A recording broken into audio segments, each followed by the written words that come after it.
اللهم صل على محمد وعلى آل محمد كما صليت على إبراهيم وعلى آل إبراهيم إنك حميد مجيد. اللهم بارك على محمد وعلى آل محمد كما باركت على إبراهيم وعلى آل إبراهيم إنك حميد مجيد.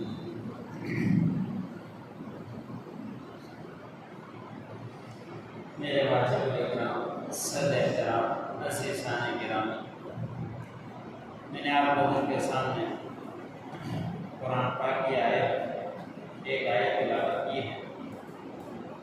اللہ رب العزت کے بارگاہ میں دعا ہے کہ اللہ رب العزت مجھے حق و سچوں پر کہنے اور اس کے بعد مجھ سمیت تمام سننے والے مسلمانوں کو اس پر عمل کرنے کی توفیق عطا فرمائے. ربیع الاول کا مہینہ چل رہا ہے. ربیع کا معنی بہار آتا ہے، اور اسی مہینے کے اندر ایک تو مہینے کی بہار تھی اور دوسرا اسی مہینے کے اندر امام الانبیاء خاتم المجتبی حضرت محمد مصطفیٰ صلی اللہ علیہ وسلم کی ولادت ہوئی. تو بہار کے اندر دوگنی بہارت آ گئی. تاریخ کی کتابوں کے اندر مختلف ایام لکھے ہیں نبی کریم صلی اللہ علیہ وسلم کی ولادت کے بارے میں. کچھ علماء اکرام نے اور تاریخ کی کتابوں کے اندر لکھا ہے کہ یکم ربیع الاول کو ولادت ہوئی. کچھ نے لکھا ہے کہ 8 ربیع الاول کو ولادت ہوئی. کچھ نے لکھا ہے کہ 9 ربیع الاول کو ولادت ہوئی. اور کچھ نے لکھا ہے کہ 12 ربیع الاول کو ولادت ہوئی. لیکن یہ بات طے ہے کہ پیر ہی کا دن تھا جس دن کے اندر نبی کریم صلی اللہ علیہ وسلم کی ولادت. اسی پیر کے دن کی برکات نبی کریم صلی اللہ علیہ وسلم نے بتلائی ہے. امام الانبیاء پیر کا دن اور جمعرات کا دن روزہ رکھا کرتے تھے اور بہترین ان دونوں دنوں کو بہترین دن کہا کرتے تھے. تو نبی کریم صلی اللہ علیہ وسلم کی تاریخ کے اندر تو اختلاف ہے، لیکن دن کے اندر کوئی اختلاف نہیں ہے کہ تمام تاریخی کتابوں کے اندر آپ صلی اللہ علیہ وسلم کی ولادت کا دن پیر لکھا ہے، لیکن تاریخیں مختلف تاریخی کتابوں کے اندر آئی. ایسے ہی نبی کریم صلی اللہ علیہ وسلم کی وصال بھی مختلف تاریخوں کی کتابوں کے اندر لکھی ہے. کچھ نے وہی 8 ربیع الاول کی لکھی ہے. یہ دیکھیے کہ ایک ہی مہینے کے اندر آپ صلی اللہ علیہ وسلم کی ولادت ہوئی. اسی مہینے کے اندر آپ صلی اللہ علیہ وسلم نے دنیا میں سے پردہ اٹھا کر جنت کے قبرستان کے قبر کے اندر حیات مطہرہ کے ساتھ وہاں موجود ہیں. اسی لیے نبی کریم صلی اللہ علیہ وسلم نے فرمایا جو حاجی حج کرنے کے لیے آتا ہے، عمرہ کرنے کے لیے آتا ہے، وہ مدینے نہ آئے تو اس نے میرے اوپر زیادتی کی. تو مدینے کے اندر بھی جانا حاجی عمرے کے لیے عمرہ کرنے والوں کے لیے ضروری ہوتا ہے. اور اسی نبی کریم صلی اللہ علیہ وسلم کے روزہ اطہر پر سلام پیش کرتے ہیں اور نبی کریم صلی اللہ علیہ وسلم سلام سنتے ہیں. نبی کریم صلی اللہ علیہ وسلم سلام کا جواب دیتے ہیں. اسی لیے جب کوئی حاجی حج کرنے کے لیے جاتا ہے یا کوئی معتمرین عمرہ کرنے کے لیے جایا کرتے ہیں تو پیچھے رہنے والے بار بار یہی پیغام دیتے ہیں کہ میرا روزے پر سلام بھی پہنچا. تو نبی کریم صلی اللہ علیہ وسلم اپنے روزہ اطہر پر موجود ہیں اور نبی کریم صلی اللہ علیہ وسلم حیات ہیں. نبی کریم صلی اللہ علیہ وسلم کا جو اس دنیا سے پردہ مٹایا وہ ربیع الاول کے اندر ولادت ہوئی، وہ بھی اسی مہینے کے. تاریخ کے اندر مختلف ہیں کہ کون سی تاریخ نبی کریم صلی اللہ علیہ وسلم کی ولادت ہوئی. خاص تاریخ کوئی ایک تاریخ کتابوں کے اندر نہیں ملتی. اللہ ہم مسلمانوں کی حفاظت فرمائے. یہ دن منانے کا رواج ہم مسلمانوں کا طریقہ نہیں. یہ دن منانے کا رواج عیسائیوں یہودوں کیا ہے. سب سے پہلے جو دن منایا گیا وہ حضرت عیسیٰ علیہ السلام کا منایا گیا. پادریوں نے سوچا کہ ہم دن منانے کے لیے لوگوں کو جمع کرتے ہیں، لوگ آئیں اور اس کے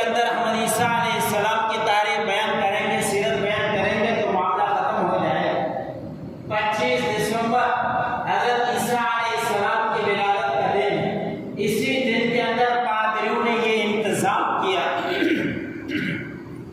اور یہ بھی انتظام شروع میں نہیں ہوا، 300 سال کے بعد کسی نے اٹھا اور اس نے یہ معاملات شروع کیے۔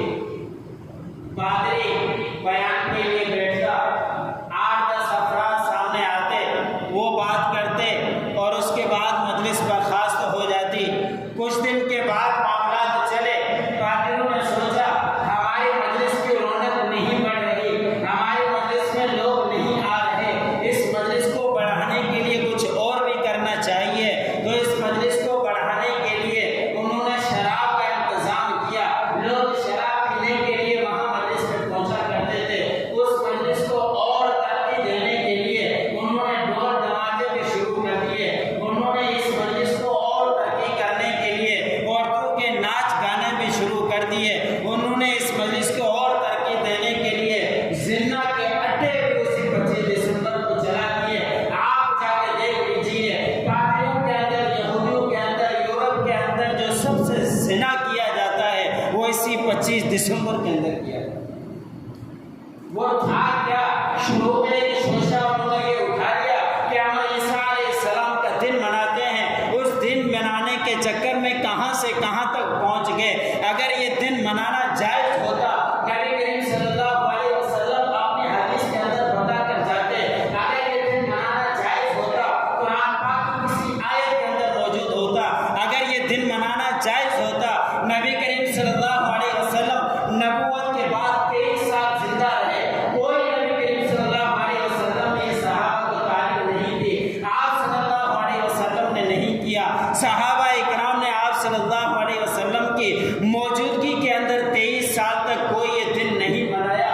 آپ صلی اللہ علیہ وسلم کے وصال کے بعد صحابہ اکرام کا زمانہ تاریخ کی کتابوں کے اندر لکھا ہے کہ 100 سال تک رہا۔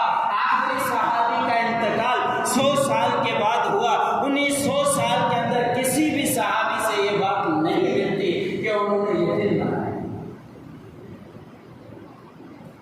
میں کسی کے اوپر تنقید کرنے کا مقصد نہیں ہے، میرا مقصد جو حقیقت بات ہے وہ آپ لوگوں تک پہنچانے کا انتظام کرنا، وہ ہماری ذمہ داری ہوا کرتی ہے۔ میں کسی کو بھی تنقید نہیں کرتا، میں کسی کو منع نہیں کرتا وہ نہ کریں، جسے جس طرح کرنا ہے وہ کرتا رہے، لیکن جو بات تاریخ کی کتابوں کے اندر، حدیثوں کے اندر ملتی ہے وہ بات آپ کو پہنچانا ہماری ذمہ داری ہے۔ نبی کریم صلی اللہ علیہ وسلم سے سب سے بہترین اتباع سنت کی اتباع ہے، ان کی پیروی کی اتباع۔ ابھی کسی عالم کا میں بیان سن رہا تھا، وہ عالم بھی دوسرے مسلک کا تھا، انہوں نے بھی یہی الفاظ کہے کہ آج کل کا جو معاملات ایسے چل پڑے ہیں، یہ نبی کریم صلی اللہ علیہ وسلم کی سیرت کوئی نہیں۔ روڈوں پر جاؤ، تماشے مچے ہوئے ہیں، یہاں تک کہ عورتوں کو سجا کر گاڑی پر بٹھایا جاتا ہے، پھر اس کی تشبیہات بنائی جاتی ہے، کعبۃ اللہ بنایا جا رہا ہے، نعوذ باللہ ان کا طواف بھی کیا جا رہا ہے، اس کے بوسے دیے جا رہے ہیں، روزہ اطہر کی تشبیہ بنائی جا رہی ہے، اس کی بھی زیارتیں ہو رہی ہے۔ اگر یہ حقیقت ہے تو ہم خرچہ کر کے وہاں پہنچنے کی کیا؟ یہ حقیقت نہیں ہے، یہ وہی جو شوشہ مل گیا۔ اور یہ تاریخ کہاں سے شروع ہوئی؟ حضرت عمر حضرت ابو بکر صدیق رضی اللہ تعالیٰ عنہ حضور صلی اللہ علیہ وسلم کے وصال کے بعد 2 سال خلافت کے موقع پر رہے۔ کہیں بھی تاریخ میں نہیں ملتا کہ حضرت ابو بکر نے یہ دن منایا ہو۔ اس کے بعد عمر رضی اللہ تعالیٰ عنہ 10 سال تک خلافت کے اندر رہے، کہیں بھی نہیں ملتا۔ اس کے بعد عثمان غنی رضی اللہ تعالیٰ عنہ 12 سال حکومت کے اندر رہے، خلافت رہی، کہیں کے اندر یہ نہیں ملتا۔ اس کے بعد حضرت علی رضی اللہ تعالیٰ عنہ 6 سال خلافت کے اندر رہے، کہیں پہ بھی یہ تاریخ نہیں ملتی۔ اس کے بعد تابعین، تبع تابعین کے اندر تاریخ نہیں ملتی۔ کب سے یہ تاریخ شروع ہوئی؟ علماء کرام نے کتابوں کے اندر لکھا ہے 600 ہجری کے بعد ایک بادشاہ نے یہ انتظام کرنا شروع کیا تھا، اس کے بعد یہ معاملات چل پڑے ہیں۔ یہ ہمارے امام الانبیاء خاتم المجتبیٰ حضرت محمد مصطفیٰ صلی اللہ علیہ وسلم کے صدقے ہم ابھی تک وہاں خرافات تک نہیں پہنچے جہاں تک عیسائی پہنچے ہیں۔ ہمارے خرافات محفوظ ہیں، موجود ہیں، لیکن اس کے باوجود بھی بڑھتے ہی چلے جا رہے ہیں۔ یہ دن ہمارے لیے تھا کہ نبی کریم صلی اللہ علیہ وسلم کی سنت کی اتباع کرتے سنت نہیں پائی جاتی، ہمارے اندر سیرت رسول نہیں پائی جاتی، ہمارے اندر اتباع رسول نہیں پائی جاتی، مخصوص دن کے لیے کچھ کر دینا، یہ نبی کریم صلی اللہ علیہ وسلم سے محبت نہیں۔ محبت یہی ہے کہ ہمیں ابتدا سے لے کر آخر وقت تک، جب تک اس دنیا سے انتقال ہو، ہمارے ایک ایک ادا اتباع حضور صلی اللہ علیہ وسلم کے طریقے کے مطابق ہونی چاہیے۔ صحابہ کرام کو جو عشق اور محبت تھا، آج کے ہمیں وہ پائی نہیں پا سکتے۔ ہمیں 1% کا 0% بھی وہ نہیں ہے جو صحابہ کرام نبی کریم صلی اللہ علیہ وسلم سے عشق ہوا کرتا تھا۔ نبی کریم صلی اللہ علیہ وسلم خطبہ دے رہے ہیں، خطبے کے دوران جس طرح کی جب مجلس لگی ہوئی ہو، بیان چل رہا ہو، تو لوگ سائڈوں میں کھڑے ہو جاتے ہیں۔ تو حضور صلی اللہ علیہ وسلم نے بھی دیکھا کہ بیان کے دوران مجموعہ بڑھ گیا ہے، کچھ صحابہ اکرام کھڑے ہو گئے۔ نبی کریم صلی اللہ علیہ وسلم نے فرمایا کہ بیٹھ جاؤ۔ یہ الفاظ کہے، ایک صحابی دور سے گھر سے نکل پڑے تھے، ابھی تک راستے میں تھے، آ رہے تھے مسجد کی طرف، خطبہ سننے کے لیے پہنچ رہے تھے، ان کے کانوں کے اندر یہ بات پہنچی کہ نبی کریم صلی اللہ علیہ وسلم نے فرمایا کہ بیٹھ جاؤ۔ ان کو معلوم تھا کہ مجھے نبی کریم صلی اللہ علیہ وسلم نے نہیں کہا کہ یہاں بیٹھ جاؤ، لیکن ان کی اتباع کرنے کی اتنی پابندی تھی کہ جب کانوں پہ امام الانبیاء کی بات پہنچی، اب ایک قدم بھی میں آگے بڑھاؤں ایسے نہیں ہو سکتا، وہیں بیٹھ کے وہیں نماز ادا کر دی۔ بعد میں کسی مجلس کے اندر تذکرہ ہوا تو حضور صلی اللہ علیہ وسلم نے فرمایا کہ میں نے آپ سے تو نہیں کہا تھا کہ آپ بیٹھ جائیے۔ اس وقت صحابی نے کہا کہ یا رسول اللہ، جب آپ کی زبان مبارک سے میں نے بات سن لی، اب مجھ سے گوارا نہیں ہوا کہ میں وہاں اس مجلس سے تھوڑا سا بھی ایک قدم آگے اٹھا سکوں۔ اتباع ہوتی ہے، اس طرح ہوا کرتی ہے۔ ایک صحابی حذیفہ رضی اللہ تعالیٰ عنہ نبی کریم صلی اللہ علیہ وسلم کے ایلچی بن کر پیغام لے کر نبی کریم صلی اللہ علیہ وسلم کے کسی مجلس کے اندر گئے، وہاں کافروں کے سرداروں کی مجلس تھی، اس مجلس کے اندر پہنچے۔ مجلس پر جو بات چلنے سے پہلے کھانا لگا، وہ صحابی صلی اللہ علیہ وسلم کا صحابی اس دسترخوان پر بیٹھ کر کھانا شروع کیا۔ کھانے کے دوران ایک لقمہ نیچے گر گیا، اس صحابی نے وہ لقمہ اٹھا کر صاف کر کے کھانے ہی والے تھے، ایک شخص نے برابر میں بیٹھ کر کوہنی لگائی کہ خاموش ہو جاؤ، یہ لقمہ چھوڑ دو، آپ کیا کر رہے ہو، یہ لقمہ اٹھاؤ گے، یہ بھری مجلس بڑے سرداروں کی مجلس ہے، یہ لوگ کیا کہیں گے کہ یہ محتاج ہیں، ان کو کھانا نہیں ملتا، نیچے سے اٹھا کر یہ کھانا کھا رہے ہیں۔ اس صحابی نے کہا کہ یہ کتے ہیں، جو کہنا چاہیں کہتے رہیں، میں نبی کریم صلی اللہ علیہ وسلم کی سنت کو نہیں چھوڑ سکتا، اس لیے کہ نبی کریم صلی اللہ علیہ وسلم کی سنت ہے کھانے کے دوران اگر لقمہ نیچے گر جائے اور وہ صاف ہو، کھانے کے لائق ہو، تو اس کو کھا لینا چاہیے۔ یہ امام الانبیاء نے فرمایا ہے۔ ان صحابہ اکرام کی بھری مجلس کے اندر اس کو یہ گوارا نہیں کہ مجھے تانے دیں گے، جو بھی کہیں گے کہتے رہیں، لیکن ان کی اتباع اس طرح کی تھی کہ انہوں نے وہ لقمہ نہ چھوڑا اور اتباع کرنے کی نسبت سے بھری مجلس کے اندر وہ لقمہ اٹھا کر کھا لیا۔ ہم کیا کرتے ہیں؟ ہم یہی سنت کی اتباع نہیں کرتے۔ نبی کریم صلی اللہ علیہ وسلم کی سنت ہے اپنے پانچے ٹانگوں سے اوپر رکھو۔ سب وہی نبی کریم صلی اللہ علیہ وسلم نے بیان فرمائی ہے۔ امام الانبیاء نے فرمایا کہ جس کے پانچے ٹانگوں کے نیچے ہوں گے وہ ایک طرح سے جہنم کے اندر داخل ہوگا۔ ان کی سب وہی نبی کریم صلی اللہ علیہ وسلم نے سنائی۔ ہمارے پانچے ٹانگوں سے اوپر نہیں ہوتے، اس لیے کہ لوگ کیا کہیں گے، لوگ تانے دیں گے کہ یہ کیا ہو گیا، عجیب سے پانچے ٹانگوں سے اوپر کا عجیب سا لگ رہا ہے۔ ہمیں عجیب کے شکل کی وجہ سے ہم نبی کریم صلی اللہ علیہ وسلم کی سنت کو چھوڑ دیں۔ عثمان غنی رضی اللہ تعالیٰ عنہ کے واقعہ ہے، ایک مجلس کے اندر وہاں پہنچے، وہ بھی بڑے سرداروں کی مجلس تھی۔ حضرت صلی اللہ علیہ وسلم عثمان غنی رضی اللہ تعالیٰ عنہ اپنے پانچے پنڈلی تک کیے ہوئے تھے۔ کسی نے لوگوں نے کہا کہ یہاں کا معاملہ ہے، معاشرہ ہے کہ جو پانچے سب سے نیچے رکھا کرتا ہے اس کی زیادہ عزت ہوا کرتی ہے، تو آپ بھی اپنے پانچے نیچے رکھیے کہ لوگ آپ کی عزت کریں۔ عثمان غنی رضی اللہ تعالیٰ نے فرمایا یہ میری عزت کریں یا بےزتی کریں، میرے تو اتباع کی ہے امام الانبیاء کی، حضرت محمد مصطفیٰ صلی اللہ علیہ وسلم کی اتباع کی ہے۔ یہ جس طرح کے بھی چاہے تانے دیتے رہیں، میں نبی کریم صلی اللہ علیہ وسلم کی سنت کو چھوڑ نہیں سکتا۔ اصل یہی اتباع ہے۔ ہم سے سنتوں کی اتباع نہیں ہوتی، مخصوص دن آئے اور ہم نے خوشی منانی، اس کے بعد